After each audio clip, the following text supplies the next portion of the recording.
Hello and welcome to the world wide post. दोस्तों, west Asia अब एक ऐसी जगह बन चुकी है जहां मल्टीपल स्टेक होल्डर्स अपनी हैवी पावर्स के साथ बैठे हुए हैं। यहां अपनी फोर्स का यूज करने से नहीं कतराते हैं, अपना दबदबा बनाना चाहते हैं। ये वेस्ट एशिया एक कॉकटेल बन चुका है डिफेंस और पॉलिटिक्स का, और अब इसमें और भी ज्यादा खराब करने वाला एलिमेंट शामिल हो चुका है, और वो है चाइना। क्योंकि चाइना ने अपने 6 वॉरशिप को यानी 6 जंगी जहाज को भेज दिया है मिडिल ईस्ट में। PLA Chinese people liberation army ने वेस्ट एशिया में 6 वॉरशिप के साथ एंटर किया। ये तो अभी तक तो साफ नहीं हो पाया कि ये लोग कब एंटर हुए थे, कौन सी डेट पे एंटर हुए थे, लेकिन पिछले हफ्ते उनकी मौजूदगी को सबको मालूम हुआ था।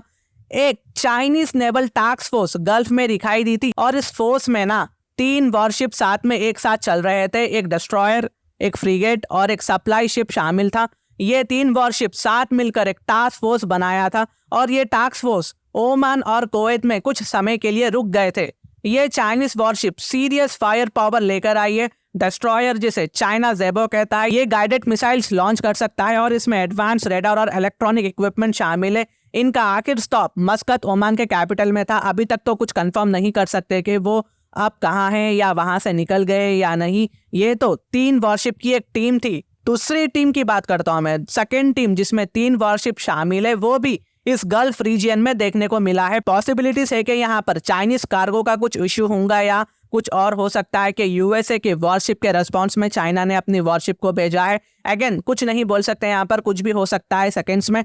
इस वॉर के दौरान जब इजराइल और हमास के बीच बढ़ती टेंशन है, तो चाइना अचानक से ना वेस्ट एशिया में वॉरशिप लेकर क्यों आता है, इस इशू को लेकर ना कहीं सारे थिंक टैंक्स के बीच में क्वेश्चंस रेज हो रहे हैं। इसमें एक पॉसिबिलिटी ये है कि चाइना अपने सिटीजन्स की इवैक्यूएशन कर रहा है, लेकिन ये समझना मुश्किल है, क्योंकि बीजिंग ने कैटेगोरिकली अपने सिटीजन्स को कह दिया कि वो इवैक्यूएशन नहीं करवा रहा है। यहाँ पर सही सुन रहे हो आप, बीजिंग ने साफ साफ इनकार कर दिया है इवैक्यूएशन से। उन्होंने अपने सिटीजन्स को कहा कि खुद ही वापस आ जाओ। इस तरह की सिक्योरिटी ट्रीटमेंट चाइना अपने सिटीजन्स को दे रहा है आज के टाइम। मतलब अगर चाइना अपने सिटीजन्स को इवैक्यूएशन नहीं कर रहा हो तो चाइना को 6 वॉरशिप की जरूरत नहीं होती। दूसरी पॉसिबिलिटीज है कि ये वॉरशिप कार्गो की हिफाजत के लिए, कार्गो की सिक्योरिटी के लिए हो सकता है। रूट्स की सिक्योरिटी के लिए, स्ट्रॉन्ग बनाने के लिए ये ज्यादा फोकस में हो सकते हैं, क्योंकि चाइना के लिए अब फॉरेन से आने वाली जो ऑयल की सप्लाई है, उनकी सबसे बड़ी फिक्र है, टेंशन है। चाइना ऑयल का एक बड़ा इंपोर्टर्स में से है, और उनका 72% ऑयल वेस्ट एशिया से आता है। चाइना की इस्तेमाल की गई हर 3 ऑयल बैरल में से ना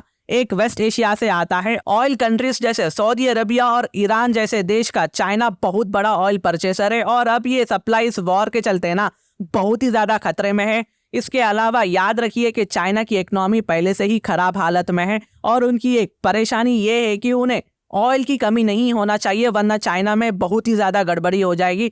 इसके लिए बीजिंग इस वॉर को रोकने की कोशिश कर रहा है, लेकिन एक तरफ से रशिया के साथ इस वॉर की आग में ना और भी ज्यादा पेट्रोल डालने का काम कर रहा है चाइना। एनीवे, लास्ट वीक उन्होंने एक पीस डिप्लोमेट को भेजा था इस रीजन में, जिसका नाम है जुन। जी सही सुन रहे हो आप, जुन। ये एक पुराने चाइनीज डिप्लोमेट है। यूएई में जुन यूनाइटेड नेशंस के साथ मिलने का इरादा किया है। जुन के हिसाब से गाजा की कंडीशन बहुत ही गंभीर है, और उन्होंने कहा कि अगर जल्दी पीस चाहते हो तो जल्द से जल्द सीज फायर होना ही चाहिए, सीज फायर होना ही चाहिए यहाँ पर। लेकिन अभी तक किसी ने उनके इस बात को नहीं माना है, इसलिए उन्होंने यूनाइटेड नेशन से मीडिएटर बनने के लिए अपील की है। याद रहे कि ये सब चाइना के रीजन से बहुत दूर हो रहा है। वेस्ट एशिया हमेशा से अमेरिका का बहुत ही ज्यादा इंपॉर्टेंट मैदान था, लेकिन चाइना ने हाथ डाला है इसमें, और हाल ही में चाइना ने यहाँ पर अपना एक बड़ा कदम रखा है अपने वॉरशिप के साथ। चाइना सक्सेसफुली ईरान और सऊदी अरबिया के बीच रिलेशनशिप को नॉर्मलाइजेशन कर दिया है। ये दोनों ही देश चाइना के लिए इंपॉर्टेंस ही रखते हैं ऑयल के इस्तेमाल के लिए,